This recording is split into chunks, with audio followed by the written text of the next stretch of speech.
Muy buenas tardes. Mi nombre es Marilyn Rosales y los estaré acompañando con unos invitados muy especiales.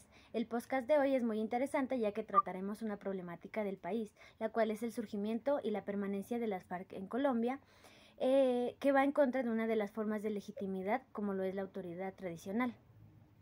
Partiendo de esta problemática, a partir del análisis en relación con el autor Max Weber, se puede en un primer momento comenzar a hablar acerca de lo que Weber entendía como dominación, la cual es la probabilidad de encontrar obediencia dentro de un grupo determinado para mandatos, no exactamente para ejercer poder sobre otros hombres. Así la dominación está en los más diversos motivos de sumisión, desde la habituación inconsciente hasta lo que son las consideraciones puramente racionales con arreglos afines.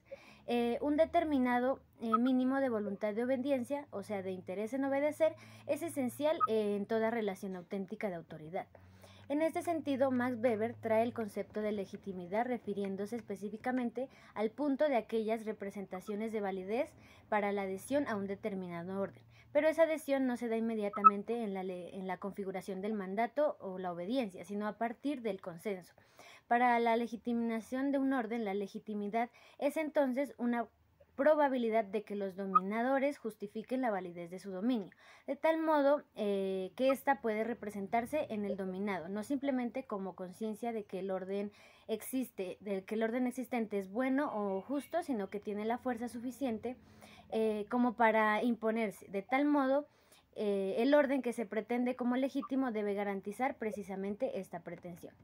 Así, la legitimidad se inscribe en la capacidad de un orden a encontrar adhesión para su base consensual, que desde la óptica de Weber cimenta sólidamente una tipología de la dominación legítima, en la medida que ésta fundamenta un acercamiento a la realidad empírica.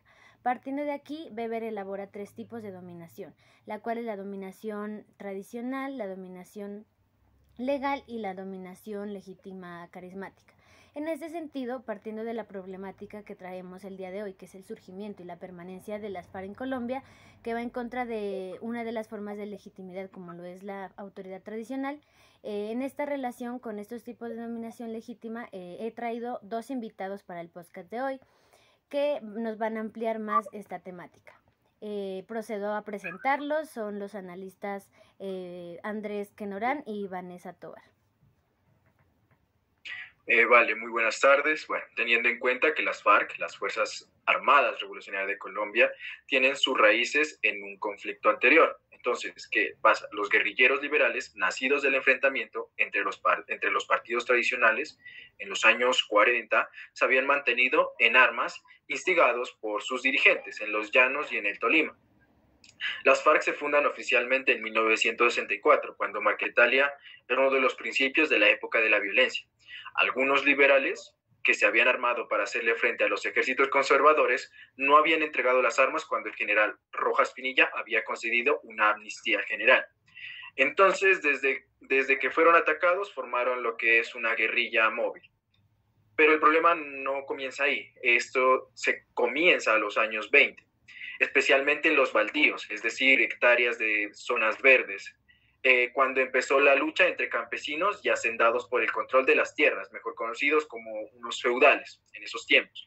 Según la historia, Catherine Legrand, gracias a los conocimientos legales que tiene y al apoyo de las autoridades, la mayor parte de las tierras, de estas tierras, terminó en manos de los más ricos y de las castas que dominaban el país. Durante la época de la violencia, el conflicto por la tierra se aceleró, se incrementó también mucho, porque la guerra entre los partidos estuvo marcada por lo que es el desplazamiento forzado. Así, desde un principio, pues, se observa la gerontocracia y el patrimonialismo que surge del patriarcalismo. Dos conceptos descritos por Max Weber en su libro de Economía y Sociedad como el gobierno de los más viejos, por ser los conocedores de la tradición. Entonces el levantamiento de las FARC estuvo influido por la exigencia de una redistribución agraria, es decir, redistribuir las tierras equitativamente y a las personas que lo merecen. Por otra parte, la guerrilla estaba vinculada al Partido Comunista, que tenía como consigna hacer la revolución a partir de la combinación de todas las formas de lucha. Y desde luego el triunfo de la Revolución Cubana motivó a toda América Latina a la formación de guerrillas. esos primeros años, las acciones y las cosas que hacían las FARC afectaban muy poco el funcionamiento del régimen de Rojas Pinilla, del general Rojas Pinilla.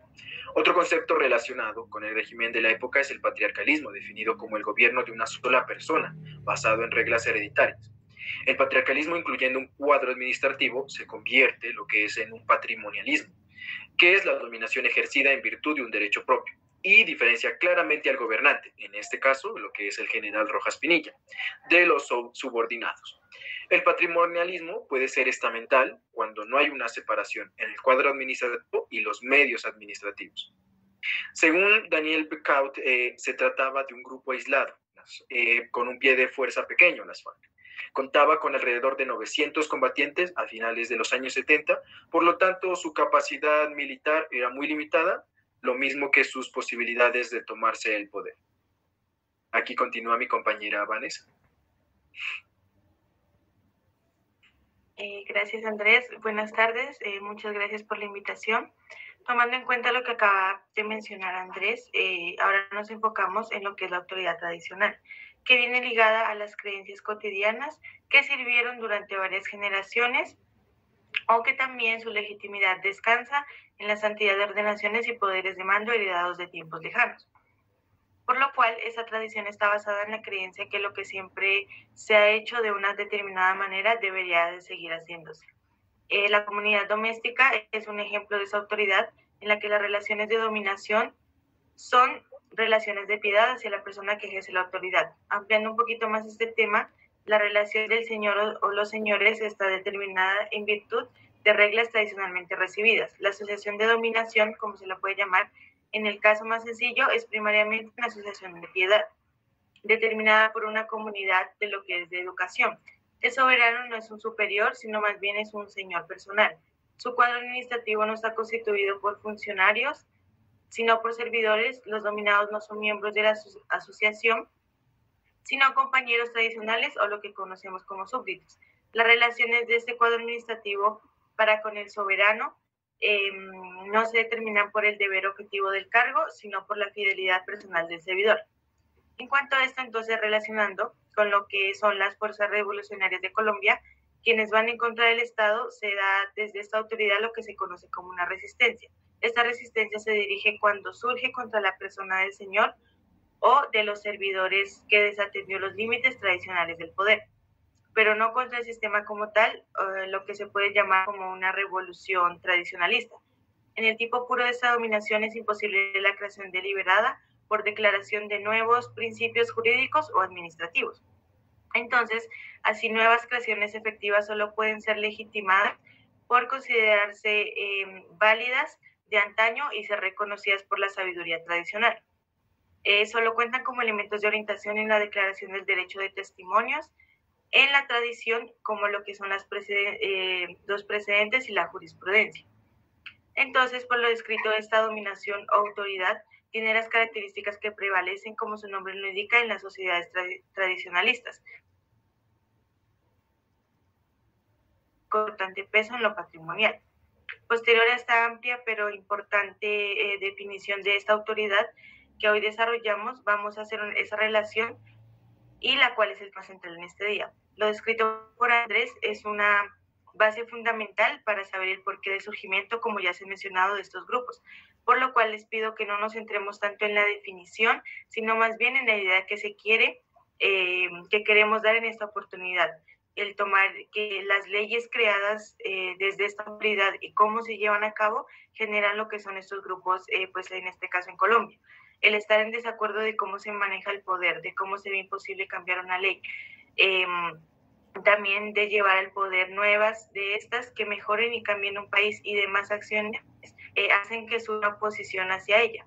Lo tomamos también de la manera en que el poder lo siguen llevando las mismas generaciones, mismos partidos y hasta quizá pues los mismos pensamientos que tienen al país en una desigualdad, a las personas en un desencantamiento por ver un país progresar y salir de tantas problemáticas.